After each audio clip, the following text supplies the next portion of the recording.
What's going on, everybody? It's your main man, Mark Fuller, Free World Order, another video archive. Before I shoot this video, I want to thank everyone for supporting the Free World Order with your views, watching this content, listening to the information and hearing me out. Those of you supporting us financially with contributions, thank you very much. We're looking to raise $1 billion in order to actually build the first resource-based city in the world, per the Venus Project, as laid out by the Venus Project. People are, interestingly enough, questioning the legitimacy of a resource-based system. And really, in order to do that, you have to understand the current system that we are currently in to a more intelligent degree, because most people have no clue what the system is that we're using. They don't understand what currency is. They don't understand how money works. They don't understand the dynamics of economics. And I'm not saying that you have to be an economics major or a college graduate, you know, someone with a PhD in economics in order to understand what's going on. It's really basic mathematics when it comes down to it. And the fact that you cannot have an unsustainable model that is in control of an unsustainable way of living, because the way that things are distributed in this world really are based on and contingent upon cost and price, and these figures are determined using a model that takes also into consideration what people are willing to pay for something. And I understand all of that. But I want to shoot this video real quick just to talk about the U.S. debt alone right now. How can a system that is so large in debt continue into the future? That's the question. That's the topic of this discussion. And really what I'm talking about is the U.S. debt. And also, who does America owe that money to? Maybe that'll be the subject of this video. Who does America owe $20 trillion to? The U.S. national debt right now is $20 trillion. A few years ago, it was around $16 trillion. In a couple of years, it's increased by another $4 trillion.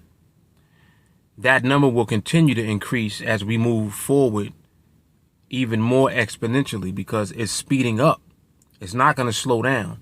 It's not something where they're going to be able to pay off debt. The idea is not even to pay off the debt itself. The idea is for the government to be able to pay the service on the debt, meaning the interest on the debt.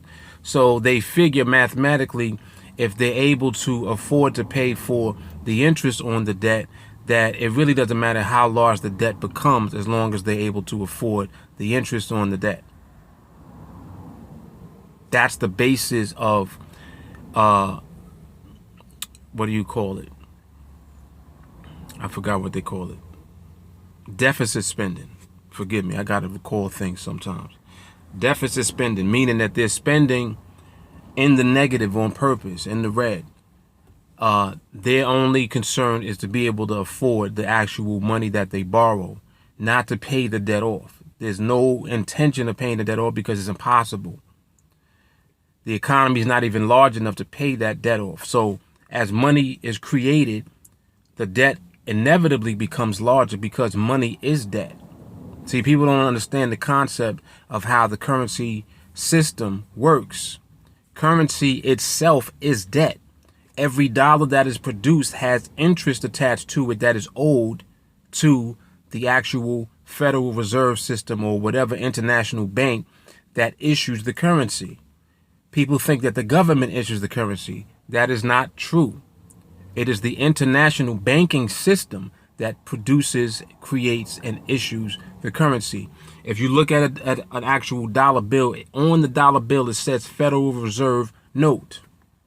not silver certificate, not gold certificate. It's not backed by silver and gold anymore. It was at one time, but it's not anymore. It's called a Federal Reserve note. And there's nothing federal about the Federal Reserve Bank. And it's not a reserve. And it's not a bank. It's an independent private corporation, privately owned by a very small group of people that basically own the world because they own these banks and they control them. The Federal Reserve has their own meetings. The Federal Open Market Committee, they have their own meetings where they vote on the interest rates that will be charged on the debt that they are lending to countries. So when you hear about, oh, well, interest rates are high, they are determining whether or not they're going to raise or lower interest rates. And they do it in ebb and flow to maintain a certain level of stability. But at some point in time, it'll get beyond that ability for them to maintain, and the whole system will implode. Now, we're not far from that, and we haven't been far from that for quite some time now. It's inevitable that it's not going to last. At some point, the money will become worthless because mathematically it's impossible for the size of the economy to afford to pay the service on that debt. The debt will continue to increase. They have to borrow money just to do deficit spending, meaning just to pay for things that are in place right now. Things like Social Security, Medicaid, Medicare, all of the entitlement programs, they're paying for all of that using deficit spending, meaning that they have to borrow the money to pay for it. You're thinking that your taxes are going to pay for that. Your taxes can't even afford to pay the interest on the debt. So how would it be able to pay for all of the entitlement programs that exist? It doesn't. It's not. So here you have it. And this is the system that you're a part of. This is the world that we're living in. If you don't believe me, go to U.S. National Debt Clock. I think it's debtclock.org or debtclock.com, one or the other. Just type in U.S. Debt Clock into Google. And when you pull up that page, it'll show you all of the numbers laid out for you to see. How much money is being spent for the deficit, what the U.S. national debt is, how many citizens there are in the U.S., how many military, all type of figures are on that page. Just check out that information for yourself. But I want to end the video there. Quick video, just want to pop on and talk about that because this system is unsustainable and people are talking about the resource-based economy as if it's not a solution.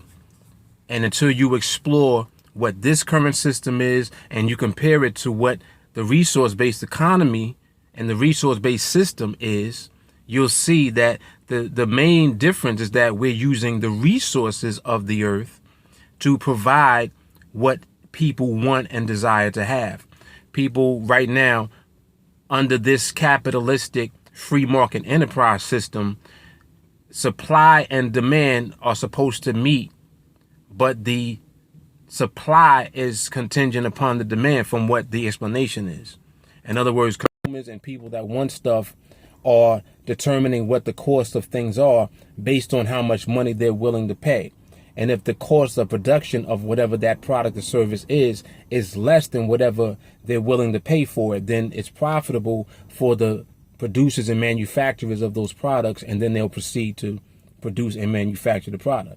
That's the basis of free market enterprise, right? In a resource-based economy, you actually have the same dynamic as far as what people want to have. But the difference is that you access what it is that you want to have instead of paying and spending money for it. You see what I'm saying? So in other words, there is nothing stopping you from having access to anything. This is the major difference. There's nothing stopping you from having access because there's no money involved. The same access that you desire to have in a resource-based system will be the same as it is now, but the difference is everyone has access, not just those who have enough money to afford access.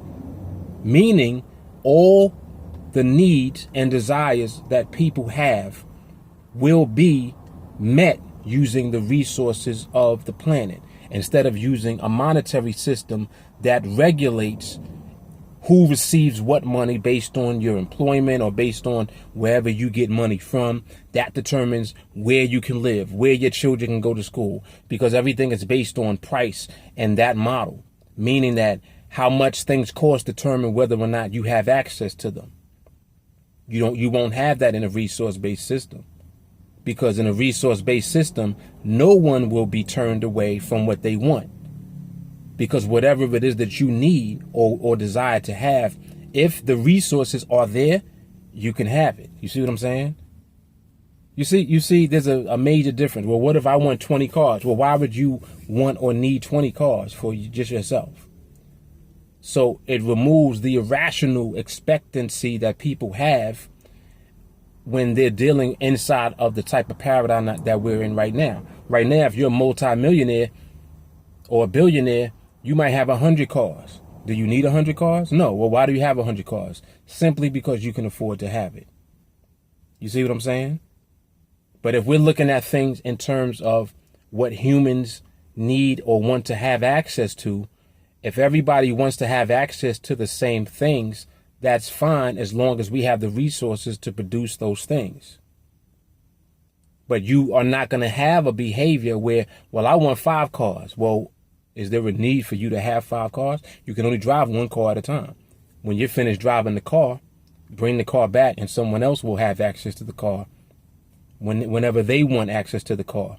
Or if there's no cars available at the access center, they make the car because the resources are available. There's a big difference, huge difference. And I don't want to keep going into details in these little videos that I do, but I'm going to touch on the difference between a resource-based system and the current free market enterprise system that we have now, using money, the monetary system, and capitalism. It's a big difference. We're going to eliminate poverty, hunger, crime, war, all of the bullshit that comes with a monetary system. It will become obsolete in a resource-based system by default, because you're removing the need for these things to exist. You remove the need for something to exist. It's just like with people. You want to change people's behaviors, you have to change the conditions that they live in. Period. You change the conditions that they live in, their behavior will change. It's not the other way around. But anyway, Mark Fuller signing off. Make sure that you support us. Get yourself a monthly contribution plan. Even if it's only $1 a month, we're looking to raise $1 billion to build this first city. Once we do, the blueprint will be there so that everyone can see that it works. And that's it. I'm out. Mark Fuller. Deuce.